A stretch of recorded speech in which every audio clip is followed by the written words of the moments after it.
What's up, world? I got my girl Kim Perrymond in the building. Lights, camera, action. The six-figure event planner. I heard she just got a six-figure in a day award from the Myron Golden.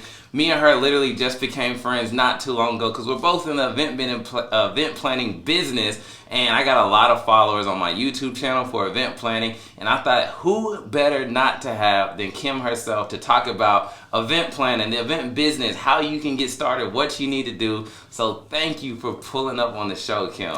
Thank you so much for having me, Tony. Oh yeah, definitely. So let's just get a little started with just like where you are today. What exactly do you do in the event planning business? So I am an event planning coach, mentor, and I am also an event planner. Nice. Right? So how did you get into event planning? So I started with an inflatable business, actually. Okay. I got some money and I was like, I need to start a business. Googled what are some ways to make money. Inflatables came up, right? So I'm like, nobody in my area is doing inflatables. So I invested. Long story short, I started doing everything you can imagine when it comes down to parties, right? So I started doing t-shirts, tutus, balloons, party favors, everything. Because I thought, if I did everything, I would make all the money and I would be rich fast, right? I soon realized that that was definitely not the way to go. I needed to build a team in order to grow and scale my business. So. Got you. So when you first started this, like, was this your first career path? Like, where, let's go a little further back. Like, okay, where are you from? Let's talk about that. I'm from Florida. You're from Florida? Lakeland, Florida. Lakeland, where you grew up there? Yes, I grew up there. And did you start what was your first career job? Well, Tony, I actually went to college and everything. Yeah. Elementary education. Okay. I was a substitute teacher. I'm like, wow. I started getting my checks and it's like, very admirable job, though. You know yeah, it is. Yeah, it is. But I started getting my checks, and I'm like, how am I gonna live? You know, how am I gonna support myself? So elementary education, I wanted to be a teacher all my life, right? I was in gifted classes, so they would let me read to all of the older kids. So my whole life, I said I wanted to be a teacher. So got my degree. I started subbing, and it just was not adding up to the life that I wanted to live. Right. Did you start event planning as you were already a teacher? Was it like a side gig, or did you just stop teaching all the general? No. So I was very young, calling in and stuff, couldn't do it. So I quit. I ended up quitting. I didn't quit. They started putting me on the do not hire list because I was calling in so much. I couldn't, it was just crazy. So, but I started my inflatable business, and thank God it's just blossomed. So when you started that, were you at that point where you like, okay, they put me on the do not call list, and then I'm just sitting at home trying to figure out what's going to be next. And then you're thinking like, okay, what possibly can I do? So you probably like found something with inflatables. Like, what made you find inflatable? Were you just Google searching or something? Yep, I just Googled. I had some money, and I'm like, what are some things I can do to start a business? And I saw inflatables, and I was like, there is nobody in my space that looks like me that is doing inflatables. So I bought two. Tony, I didn't have a dolly. I didn't have a truck. I didn't have a plan. When you say inflatables, you talking like the bounce houses and all that stuff? Yes. Okay. Bounce houses. I bought two bounce houses. Okay, cool. So with most event spaces, because let's just say like people on the channel, they know I have two event spaces. So I have one that can hold inflatable like that and one that can't. So did you ever run into issues where it was like, oh, our space can't accommodate something of that size? Because the bounce house is pretty big, right? Yeah, they are. But back when I started, Tony, honestly, nobody was putting bounce houses inside of event spaces back then. It was like outside? Yeah, outside. Oh, you're probably doing like birthday parties. Yes. Yeah, got you. I kind of skipped a little forward then, didn't I? Yeah. So you would just pull up to like anybody's birthday party at the park, or like how would they find you too? Facebook? Water slides. Facebook. Yep. Okay. Facebook. And then what was the setup process like for like when you had to show up on the scene, set up the inflatable? Yes. So we would show up, set up the inflatable. We needed electric, set it up, leave, come back and pick it up. Got you. So with the inflatable business, was that something? What was some of the pros and what was some of the cons? I like to just get to the real story because there's someone on here who's probably like, oh, I can start an inflatable business. Did you like buy the inflatables from overseas or something?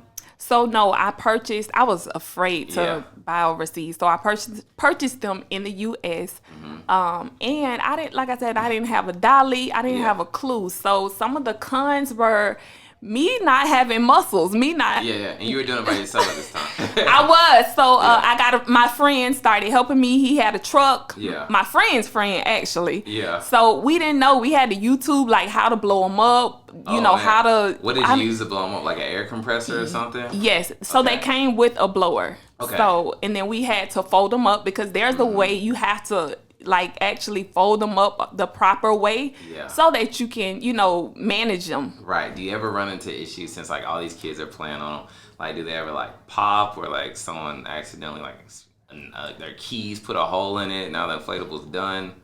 So, during the summer, when we're renting water slides, so I have had issues where they get so filled up with water where it's just so hard to manage them. And I've had some of my workers like cutting holes on the sides of them and stuff just to get the water out because they're so filled up with water. Got you.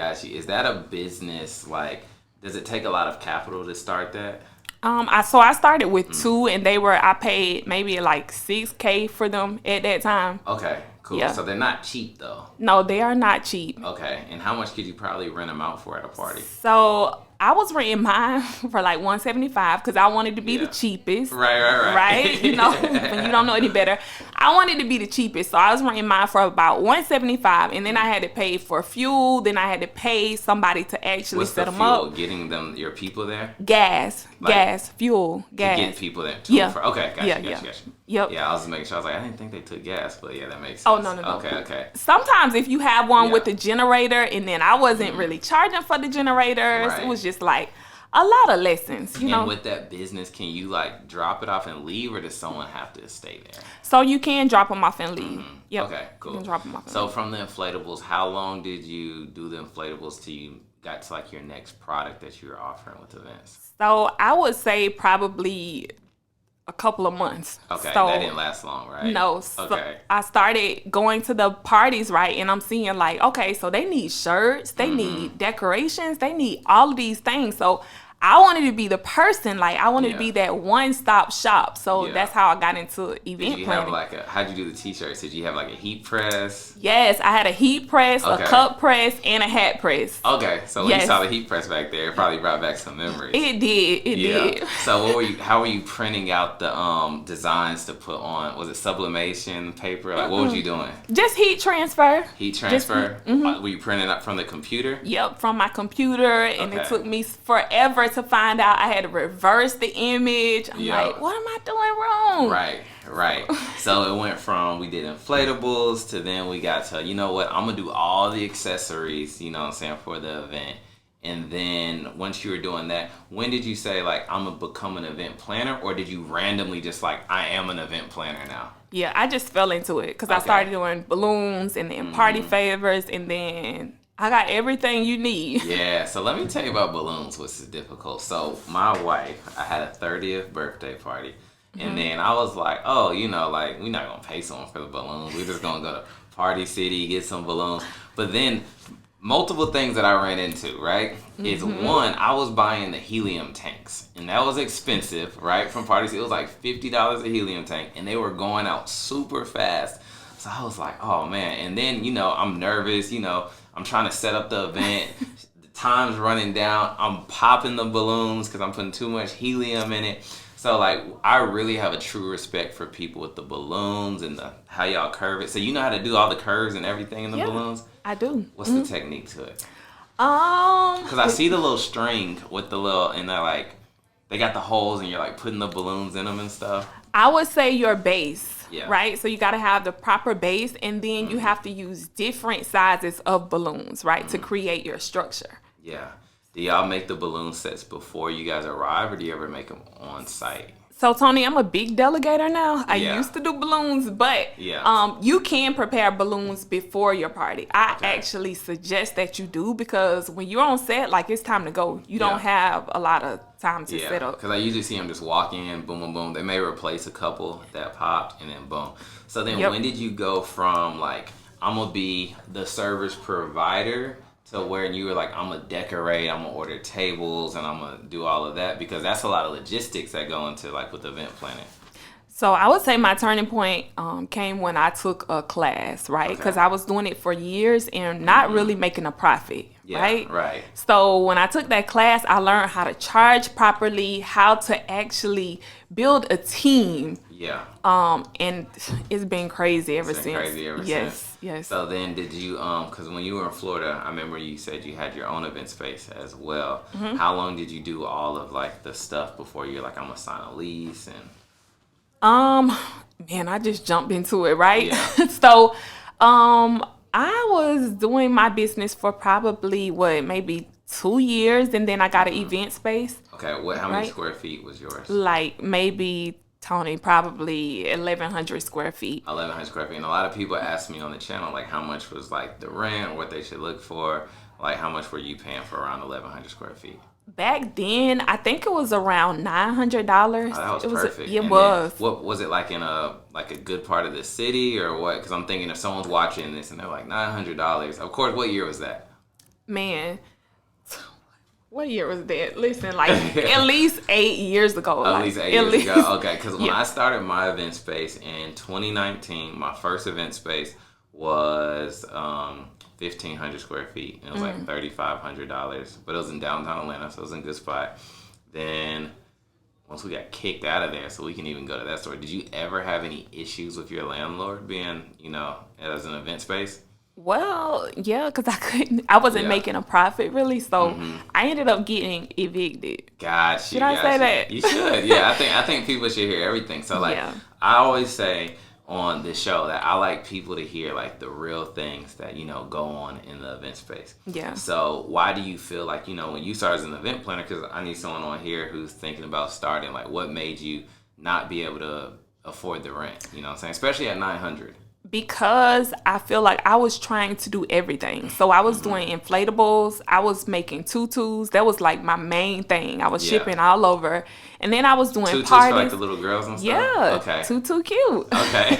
Right? So I was doing shirts. I was doing parties. Like, I was doing everything. Yeah. So I had to niche down and focus on providing a quality service. Got you. Rather than trying to just do everything I possibly can to make a dime. Right. So what was your schedule like when you're owning an event space, but you're doing everything? Like, was there any balance? No, I had a mattress inside, and I had one son at a time, and he would be there with me. We were there all the time. His dad would pick him up, bring him back, and he'd come back, eating the candy and stuff from the parties. But there was no balance. Dang, so you and your son slept at the event space? Yes, times. we had. Yeah, we didn't live there, but I was so busy, like just just and what trying time was your event space shut down? It was I would still be there. I was there. But would you let parties go like past midnight? Oh, no. So at that time, it was just kid parties, right? Okay, it wasn't like they would probably end around 8, 9 p.m. Got you. Yeah. And maybe you would stay late because you're probably setting up for the next day's event or trying to get ahead a little bit. Cleaning up by myself, Okay. taking the trash out, Okay. just doing everything. Then I got to go in the back and probably make some tutus. It was really nonstop. And people probably thought I was making money. And I was, but I wasn't making a profit. Yeah. So when you were making a lot of money, was a lot of your expenses going to just the accessories to try to provide for people? You know what I'm saying? Because I'm wondering, like, where are the expenses? Because if the people are booking the space out, right? Where was the money kind of going at that time? So I wasn't charging properly. So I was just looking at a memory on Facebook. I was charging $10 like for little cupcake parties, and then I would go to the Dollar Tree. I would just try to be as cheap as possible. $10 to rent the space? $10 per person. Per person. Per kid. Okay. So I would host little cupcake parties where kids could come in. And I would charge $10 per child. And then like the parties, I would charge like $375, $575. And then me wanting to be over the top, I was putting a lot of the money back into, the events and whatever else I was doing. So $575 for an adult party?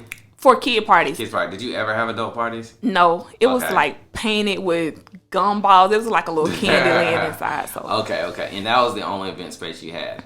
The only until my next one. Okay, until her next one. Make sure y'all stay on the lookout for that. But then you were just like, okay, I'm just going to focus on straight event planning, right? Mm-hmm. And I guess where that's interesting as well is because it's like you do have to stay focused on like what your main thing is. And then even for me owning event spaces, it's like I've only focused on owning the space. I haven't I've tried to teeter around with like how can we sell event planning services, but it does take time, right? So, and I'm kind of big on staying focused on like one thing until it truly makes sense. And the reason why I say that as well is because let's say in the event planning business, if you come to my event space, you're like, it's clean, it smells good, it looks good, 5 stars. But let's say I'm trying to sell food, do decorations, do that. Well, the event space was nice, you know, the decoration was right, but the chicken was cold. So now you're on Google giving us a 3-star review. You know what I'm saying? Yes. So that's one of the things. And then 2, I guess we can kind of like reverse it where I'll start talking in a sense because what I was thinking was kind of funny. What I like to tell people, my first event space, I didn't even know that like how to really rent an event space. I just thought you should lease a space out and just say it was retail. The landlords thought I was doing a clothing store. Right? But where I mainly messed up, there was apartment complexes above me. It was one of those like mixed use places or whatever. So imagine you live right above the event space. There's no way we can stay having quiet. A party. We had complaints all the time. You know what I'm saying? So that was crazy in itself. But what's funny too, since now we can transition to just you as an event planner, there's a lot of times when I don't think people appreciate why they need an event planner. Right? And then I'll tell my story and let you get into that. There was a lady I specifically remember, and she was having a baby shower for her daughter. 108 people seated.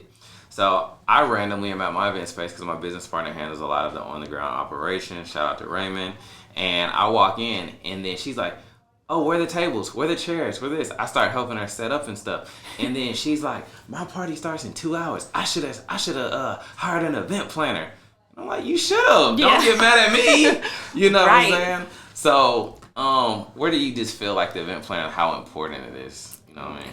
I feel like birthdays and celebrations are a once in a lifetime type thing. Like you only turn one once. Right. So if you want to, if you want to celebrate that day, like hire a planner. Yeah. You don't want to be sweaty. Yeah. You don't want to be running around on the day of your event. And then right? see what people also don't appreciate as well is like we sell setup hours, right? And the reason why we do that is because it's really a supply and demand thing. So on the weekends, we try to have 2 events. You know what I'm saying? On Saturday, we try to have the morning event because you may have, the women's tea party from 11 to 3. And then you got the big party from 8 to midnight, 8 to 2 a.m., whatever it is. But they don't ever factor in how long it takes to set up an event. So how long does it take you and your team to set up an event? Especially if the event's nice. You know what I'm saying? So we ask for at least 3 to 6 hours. It just depends on how many people we're setting up for, but it's in the contract. Yeah. And then even the simple events, that just have tables and chairs and because it's when you get into an event, the first thing you think that you kind of have this deer in headlights. You know what I mean? You get there, you're looking at a blank canvas, and you're just how are we going to set this up? Yeah. You know what I'm saying? So what's some of the processes you go through with the client to make sure when your team gets in there, it's just kind of boom, boom, boom? Having your contract, doing site visits, just so you know what you're walking into. So just like you said, so you're not walking in like a deer in headlights. We go in, we have a plan. We're able to map out every single area of this event. So do you kind of have look at the floor plan and you're okay, we're going to have the tables here, the this here. So then when your team gets there, it's more all right, they already know walking into the building, how it's going to be laid out. Oh yeah. Creating a mock-up. And you have to go in and measure the venue, right? Because when I first started, I would say, okay, I'm going to get 5 sofas. We're going to do 3 balloon arches. Then you walk in and it's you've ordered all of this stuff and none of it fits. Oh, yeah. Because people usually hit me up. They're like, can you give us wall dimensions and this and that? And then, luckily I have just, the floor plan from the architectural drawings. And I'm like, you can look at this and kind of look at it. But, yeah, I know that's super important. What about the logistics, too, of, as an event planner? Because you guys do a lot of work. It's cool seeing how I can look at my event space and the event planner comes in there and just like creates magic, right? So like when you're renting the furniture, how do you handle all the logistics with, you know, you got your sofa people and you got your balloon people just to all get there on time because you're managing it because you really want your client just to walk in, right?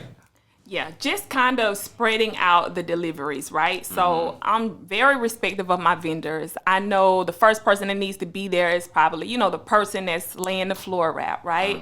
Then your furniture. So you don't want to have vendors on top of vendors because 9 times out of 10, you are not the only event for that day. So people are ready to come in, set up, and be out. And that's good that you said that too, because I noticed with my event space, a lot of people get in this mindset that they're the only event. So let's just say it's like a Saturday, right?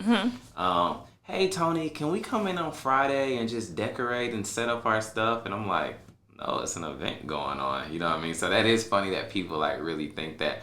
Do you ever run into headaches when the client, because just looking from my situation, when they don't get the setup hours and they're like, they've hired you, paid you, you're not trying to refund them, but they haven't given you adequate amount of time to like set up. Well, it's in a contract, so you have to like get that many I will hours. even contact. Yeah, like we have to have setup hours because at the end of the day, I want you to be a happy client, and you know what I mean. So a lot of the stuff that we go through is like when you backtrack, it's like, okay, I could have avoided this just by having a contract, just by having a system, just by laying these rules down from day one. You get what I'm saying? So.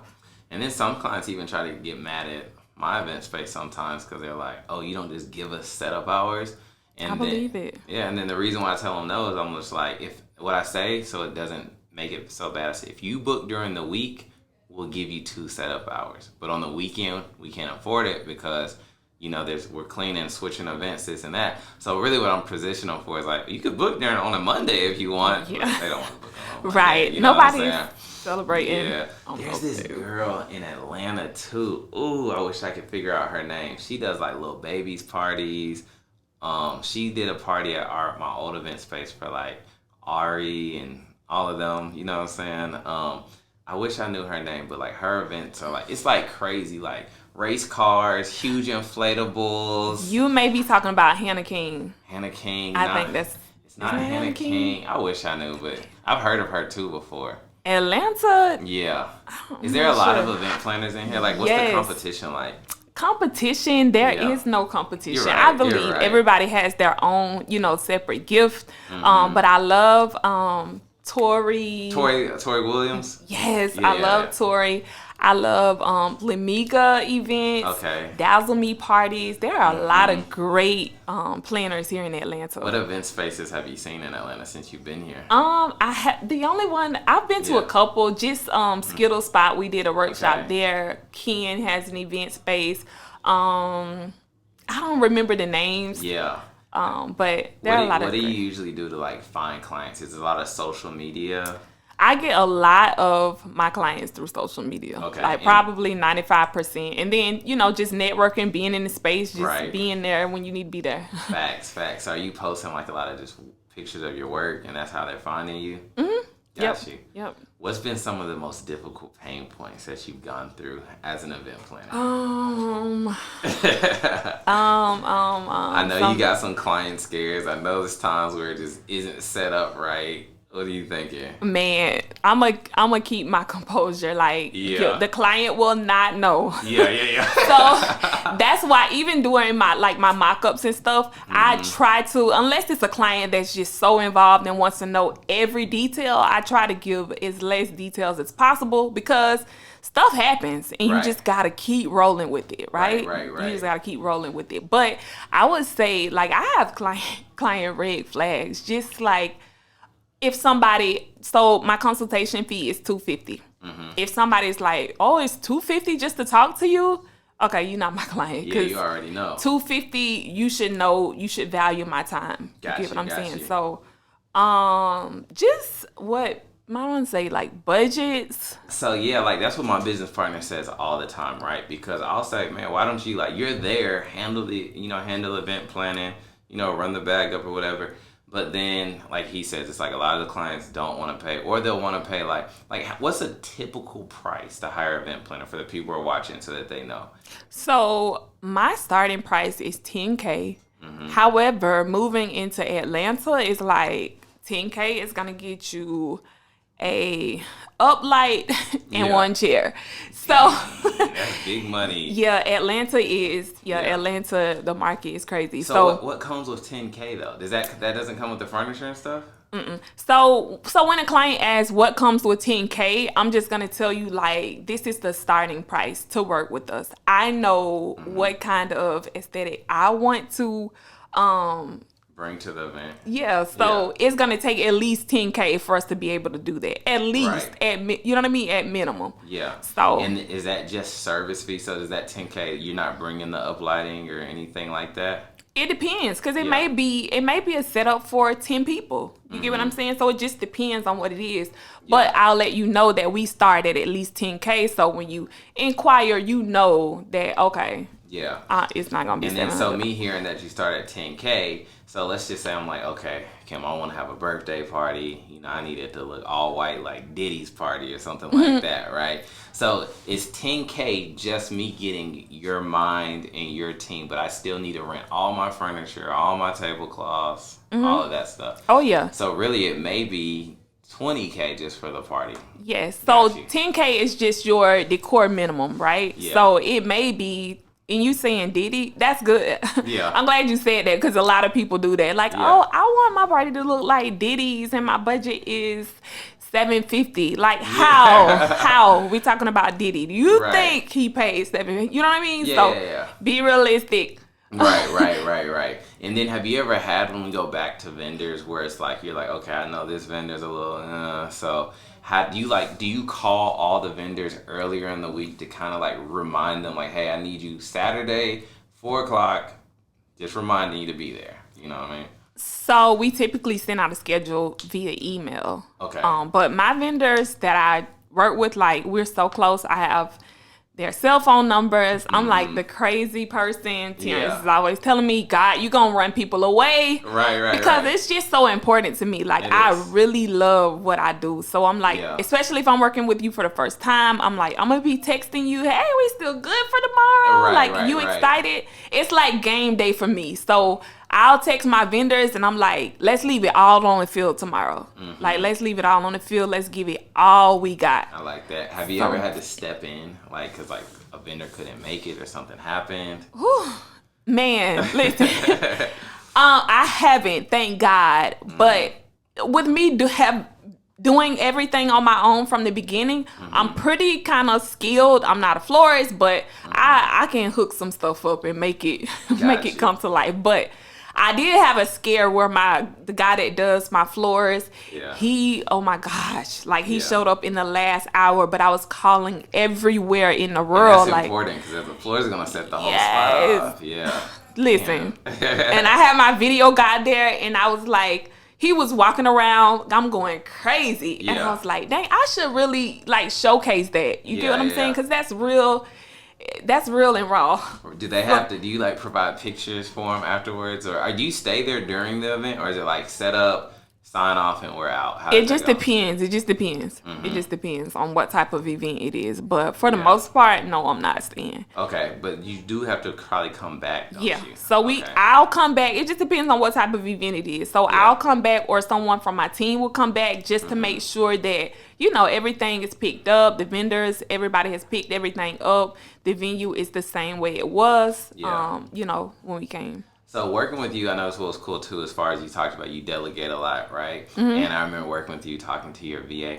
What areas of the event planning business can you actually hire a VA for? Because I've even heard from like my friend Brian, who owns Event Spaces. He has like a lot of VAs handling his invoices and everything. And then I haven't got to that point yet where I trust it. I just don't want to double book. You know what I'm saying? So like, where does your VA handle stuff? So you gotta get your calendar together. Yeah. So my VAs are amazing. They handle a lot for me. So just reaching out to vendors. So right now we're actually building our contact list, kind of like organizing everything from vendor state, since I'm traveling doing events. So we're doing organize organizing everything from the vendor to the state they're in. They reach out to vendors. If I need like, hey, I need a hibachi chef, or like, can you know what I mean? I got a phone line, so they're able to call and to find just the craziest, wildest things I need. Customer service. Everything is pretty much kind of automated on the event space side. The event planning side, I am still kind of in tune to that.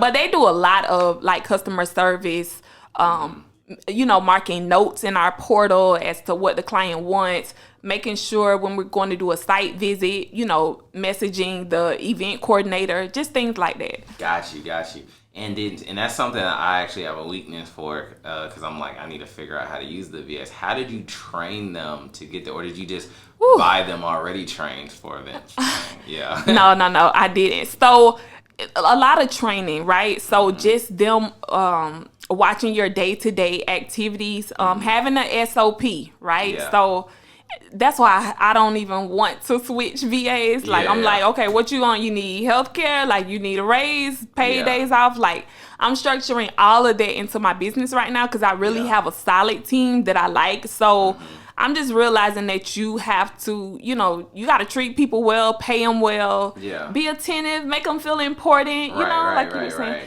So, what was the question again? No, we're just talking about VA. So, like, with the VA, too, like, because in my head, and what most people know of VA is like, oh, you pay them, like, $5 an hour. Like, how much does a VA cost that's trained like that? So, I pay one of my VAs $1,200 a month, and then I pay my other VA around $550. But Are they in the States? No, Philippines. Okay, so they're making good money then. They are. So I get that then. So then how often are you actually, like, do you talk to them on the phone and actually, like, game plan and stuff? Oh, yeah, almost every day. So I don't talk to them almost every day, but my integrator, well, my assistant, she talks to them. They have like they call it a one-up something. I don't know, whatever she calls it. But they have like a daily meeting just to make sure that we're hitting the milestones and, you know, doing what we need to do. That's good. That's good. Yeah, because I was like, I need to get some VAs because I think even like I'm on Peerspace a lot. I always do the messages myself. You know, we do have a really good software that we use called Perfect Venue. It makes like invoicing super easy. Never could get double booked when you use it. But that is something I could have a VA jump in and handle, you know what I'm saying? What type of, do you actually have them communicate with clients, or you handle all of that? Yeah, they communicate with them. And even using HoneyBook. So, like, you can set up a virtual tour. So, you send the brochure. They inquire first, and then you send the brochure. They say, hey, I want to rent, you know, 5 tablecloths. I need a 360 photo booth. Calculates that total. They pay the deposit, and like all you hear is cha-ching. Got you. So you use HoneyBook a lot. Yeah, I use HoneyBook a lot. So break down how HoneyBook works out, because I hear that's like the alternative that people do. Actually, the main thing that people usually use, you know, for event planning. Like, what are some like the features that's? Because for me, the reason why I like Perfect Venue, seamless plug or whatever, is literally a CRM, but it's catered directly for event spaces. So, you know, you can have upsells in there, and, you know, it has like the chef, BEO, whatever, banquet, whatever that order form is. But how does HoneyBook work versus is it just like an invoicing software? Yeah, pretty much, and CRM, and then your client has their own little portal, so it just makes them, you know. That is good when they have their own portal, so you can have like their documents and all of that in there. All in one place, because I don't like the texting and then, you know, social media, like everything is in one space. So mock-ups, photos, anything they want to send, invoicing, all of that is in one space. Gotcha. And I've heard you say mock-ups a couple times. So, like, how are you mocking up the event? Like, break that down a little bit. So we use Canva. So it's basically getting a floor plan from the venue wherever we're doing the event at, and just kind of mapping out what we're gonna do. That makes sense. Painting a pretty picture. Right. What's your go-to when you're event planning? Like, what's your secret weapon, like that you're kind of known for? Like, what's your favorite thing? Like, some people's could be their balloons, some people's could be their wall decals, you know. I would say entertainment. Like, I love to just, like, surprise my guests, like, just make them feel some type of way. So that's my thing. If we're doing a circus party, like we may have, monkeys, magicians, just all kind of stuff. So since you've been to Atlanta, so you did say you're traveling. Where are you usually having your events? So I've had some events here in Atlanta. We just went to Miami. We just did something for Nene Leakes. Nice. We just did something in Tampa for Myron Golden. How did you get the Nene Leakes? Actually, one of my friends is on the board of their Ladies of Success, and I sent Nice. I sent over some stuff, and they were like, "Yeah, we want to book." So when you have events in different cities, do you have the same team come with you, or do you have to find local? Unfortunately, I don't. So that's where my VAs come into play. So we're having them like hashtag Miami balloon artist, hashtag, Tampa draping, stuff like that. So and draping is really, really cool too, because like I have a space that's all black and a space that's all white. The one that's all white usually gets booked out more just because I feel like the event planners see blank canvas. But then sometimes I'll notice they'll drape the whole spot. And then I sometimes see the ceilings, like let's say if you go somewhere and the ceiling's not that pretty, I'll see them like drape that. How much does draping usually cost? Draping is expensive. Yeah. It seems like there's probably like a technique to it as well. Yeah, it is. So with me, I just do like traditional white draping, but when I'm outsourcing, that's when I can get a little fancy with it and, hire some skilled professionals to come in and do it. So, and that's another part of just about delegating. Yeah, you're fine. So, like, when you're looking for, what's your ideal client? Like, even if you're dreaming, you're like at home, you're like, I want to do a party for them. Beyonce. Yes. Okay. So let's name 5. We got Beyonce. We got Beyonce. Is it Beyonce? No, so let's say we got Beyonce. We got I literally haven't even thought about this. Like Beyonce is just on my top. Yeah. Is there someone a little bit more relatable that you feel like not saying that you can't do Beyonce. That's not what I'm saying. Like when you got to Atlanta, let's look at it this way. When you moved to Atlanta, what made you say I'm going to Atlanta? Just the opportunity, the connections, just you can go crazy in Atlanta. Like it's a lot more creative. Definitely.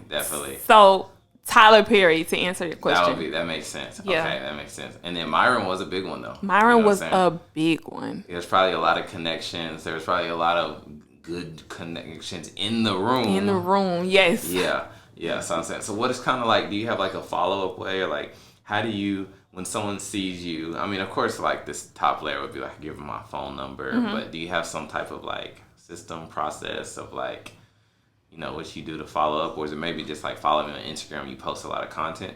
Well, so I will send my photo.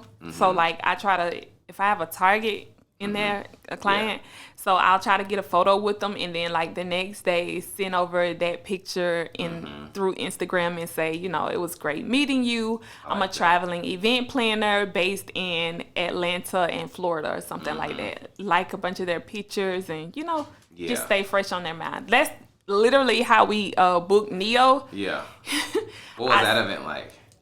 It was for the Circle of CEOs. So we did just the conference?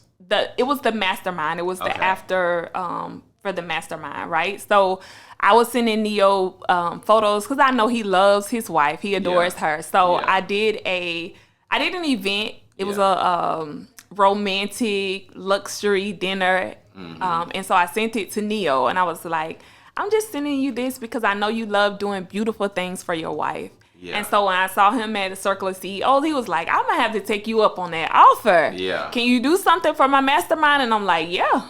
Nice. I mean, that's a good way because it's very personal. Yes. You know what I'm saying? So anybody listening, definitely take that game right there. Try to get a picture, send it to them. And of course, they're interested in their picture as well. So, that's good.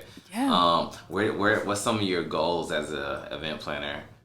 So I just launched my mentorship program, right? So right now I'm focusing on helping as many planners as I can, right? So I told you I started doing events for $275. Right. Not making a profit at all. just sticking with it because it was something that I loved.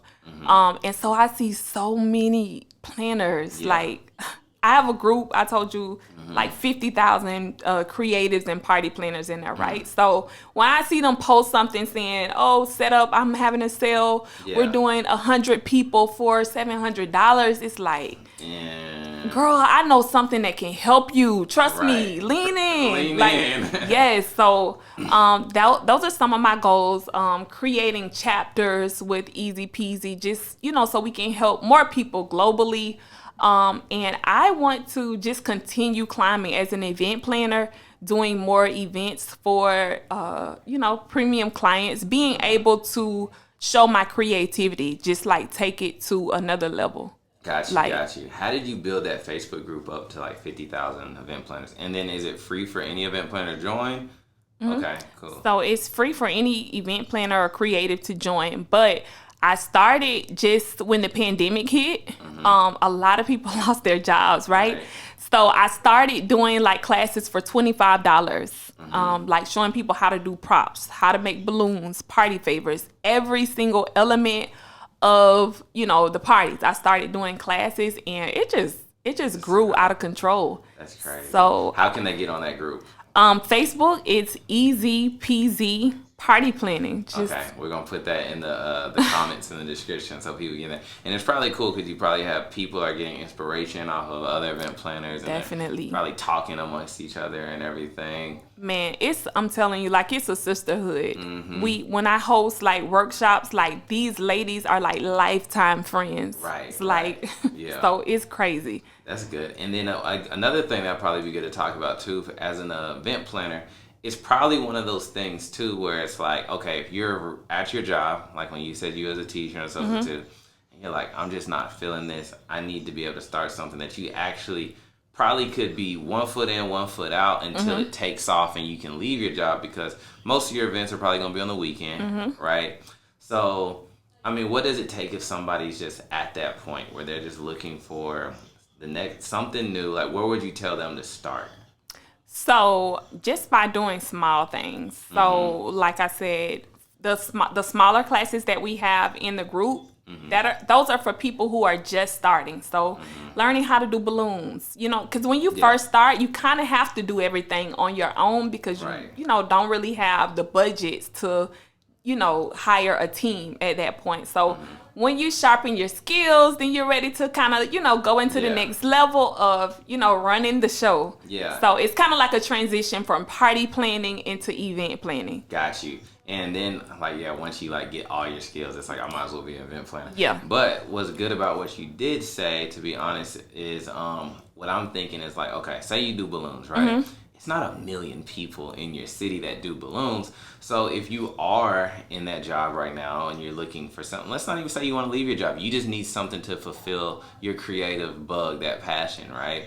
Maybe you start with that skilled thing, whether it's the inflatables or the balloons or the this, and then just post about it because somebody's going to have an event. Oh, yeah. You know what I'm saying?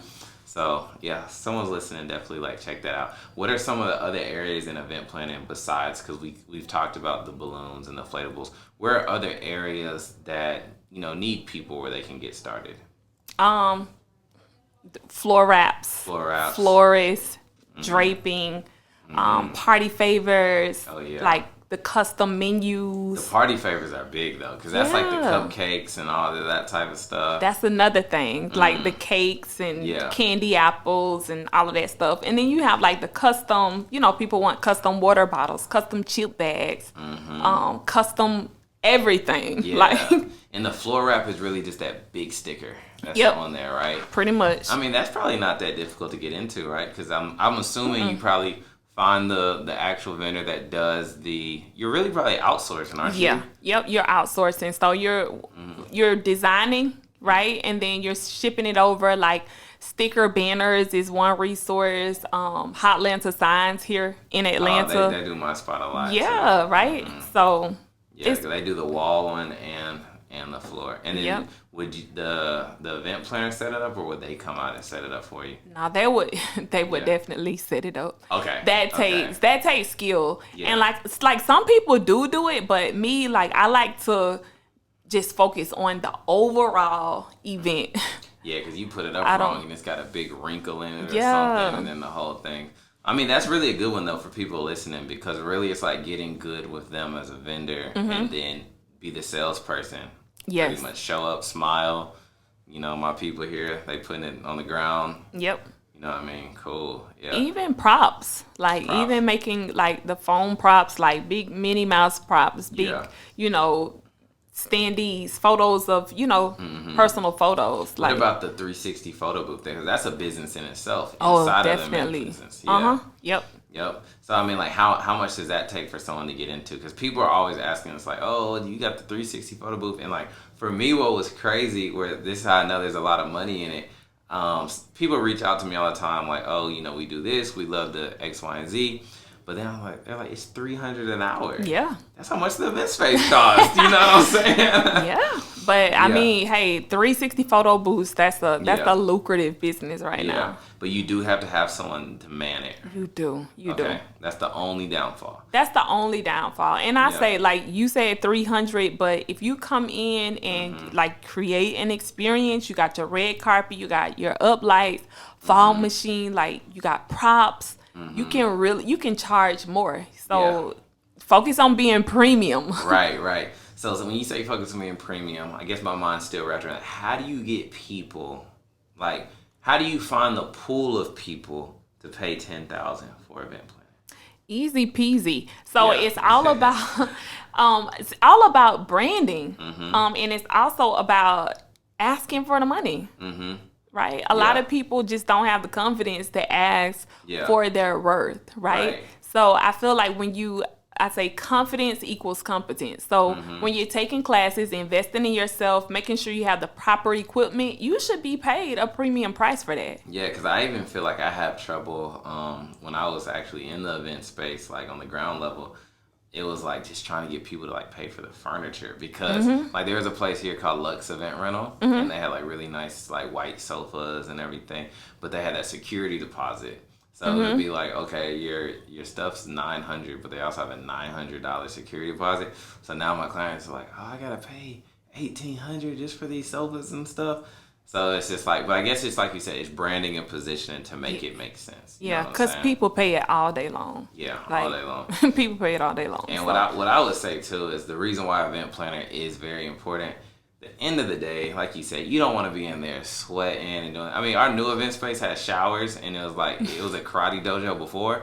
So I was like, oh, this would be cool for the, like, you know, the mom or the person that doesn't want to get the event planner.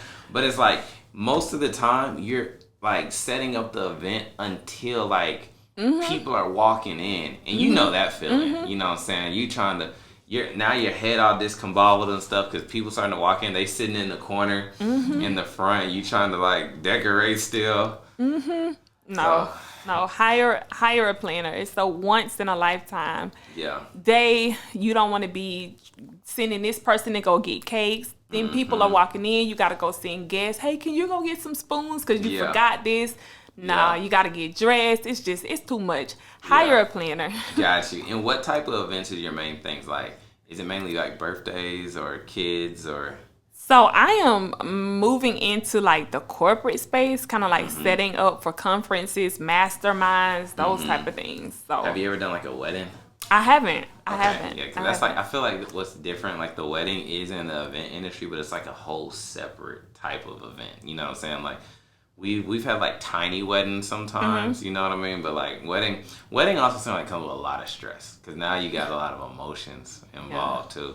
And then when I talk about emotions, let's talk about that, because we have a lot of baby showers, and there's a lot of emotional moms at the beginning. You know what I mean? So like, are you dealing with that a lot of times with like clients just like the day of, and they're like, "Is this right, Kim? Did you get this done? Did you get that done?" Like, no, I think it's all about just like having that trust, having those clients that trust you, building a strong brand with people that trust you. So I don't really. And maybe the good thing about the reason why you're probably not experiencing that as well is because like they are trusting you, that they have the event planner, versus on my side, I'm dealing with you know, the best friend or the mom that didn't hire the event planner, and she's already stressed because she knows she should have got the event planner. You know what I'm saying? And looking to blame someone. Right, else, right. So now let's get into like your teaching, like, because now you're teaching people how to become event planners. Like, what's kind of the process of how someone can get started working with you, you know, as a mentor? Because mentorship is very important. Yeah, definitely. So we have an application process. You want me to give my website? Yeah, drop the website in here. So it is the letter E, the letter Z, the letter P, the letter Z, Ezpz Party Planning. Got you. And it's designed for someone who has no experience at all to literally start from ground zero and figure out how to be an event planner. Yes. So we actually have 2 tiers. So I have my mentorship and my inner circle. So the mentorship is where we teach you how to build the business, position yourself as a premium brand. And then for my inner circle, I teach you how to do exactly what I've done. So last year we did over 800,000, right? Jeez. I design. Yeah. I teach, and I also sell products. So I teach you how to basically duplicate what I've done. Okay, what type of products do you sell? So I sell 360 photo booths, up lights, cold sparks, fog machines, just What are different cold things. Sparks? Cold sparks are like the sparklers. It's like Okay. that encore and they're moment. called cold, so they don't like burn anything? Yep, no, they don't. Got you. Okay, Yep. cool. And then you said uplighting, right? Because uplighting is really big or whatever. I don't know why that many people don't use uplighting in my space. Really? Yeah, I noticed they don't. I mean, maybe it's not like offered as a service. I mean, or I just see like white couches all the time and throne chairs. That would be a great rental item, Tony, I'm telling you. Because it doesn't take up a lot of space, right? Not at all. So how much could I get uplightings for? We sell our uplights for, I have a case, like we do it for $12.99 for 6 uplights, and I also include the chargeable case. And the best feature about it is that they are cordless. So you ever see those events and it's cords everywhere? Yeah. So, and then you can turn them any color, comes with remotes, batteries, all of that stuff. So Nice. So how much could you rent the uplighting out for? $100. $100 Right. per event. So the uplights rent for like about $35 per light. Okay. So it just depends on how many you're gonna, rent for that to that client. Yeah, so let me think then. So we pay $1,200 for uplighting. So after 12 events is straight profit. But where that's good for me, because like I told you, I don't have a lot of storage space. So that could definitely win. And they're super small. Like you don't you don't need a lot of space. And you said, I know the throne chairs are important. I remember you said you don't really like the throne chairs. What's your beef with the throne chairs? Throne chairs are great rental items. They rent like crazy. But I think for like some of these upscale events, like we're using like modern couches, like the ghost Safari chairs. Yeah, ghosts, the old chairs. This, like that gold furniture. We're not really. I see what you're saying for sure. Throne chairs are kind of like. They're good. Yeah, people they like them for baby showers. You know what I'm saying? Yeah. You know why people don't rent uplighting at my spot? Why?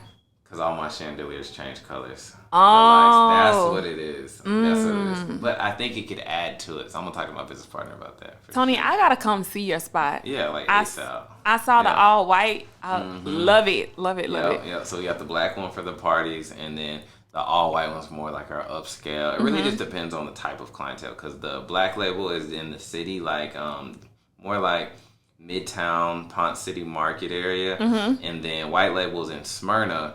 So sometimes I hear people like, oh, you all the way out in Smyrna where like the Brave Stadium is.